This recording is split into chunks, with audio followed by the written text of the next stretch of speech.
백현동 개발비리 사건 수사 무마 의혹과 관련해서 검찰이 당시 민간업자를 변호했던 검경 고위직 출신 전관 변호사들 신병 확보에 나섰습니다. 검찰은 임정혁, 곽정기 변호사가 수사 관계자에게 청탁할 명목으로 민간업자로부터 각각 1억 원과 5천만 원을 받았다고 밝혔는데요.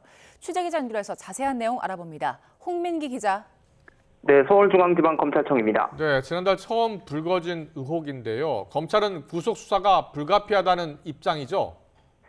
네, 그렇습니다. 이번 의혹은 지난달 27일 검찰이 첫 강제 수사에 나서면서 수면 위로 드러났습니다. 고검장 출신 임정혁 변호사와 또 경찰 총경 출신 곽정기 변호사가 압수수색 대상이었는데요.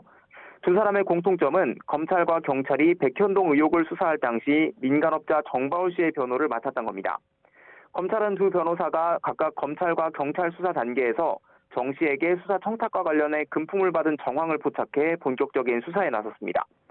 압수물 분석을 어느 정도 마친 뒤 지난 13일과 14일 두 변호사를 잇따라 불러 피의자 신분 조사를 진행했고 이제까지의 수사 결과를 토대로 오늘 두 변호사 신병 확보에 나섰습니다.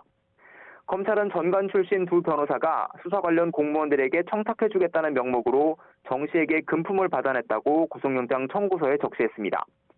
임 변호사는 지난 6월 정 씨로부터 1억 원을 개인 계좌로 받았고 곽 변호사는 지난해 6월에서 7월 사이 사건 수임료 7억 원 이외에 현금 5천만 원을 추가로 더 받은 것으로 파악됐습니다. 또 곽 변호사의 경우 정 씨 사건을 소개해준 박모 씨에게 소개료 명목으로 400만 원을 준 혐의도 포착했습니다. 현행법은 변호사가 수사기관 공무원에게 제공하거나 교제한다는 명목으로 금품을 받으면 그 자체로 처벌하도록 규정한 만큼 실제 이들이 수사 무마를 시도했거나 성공했는지는 이번 혐의의 핵심은 아닙니다. 검찰은 이들 신병을 확보하는 대로 실제 수사 무마가 이뤄졌는지도 구체적으로 들여다볼 계획입니다. 두 변호사의 구속영장 실질심사는 오는 금요일에 열릴 예정입니다.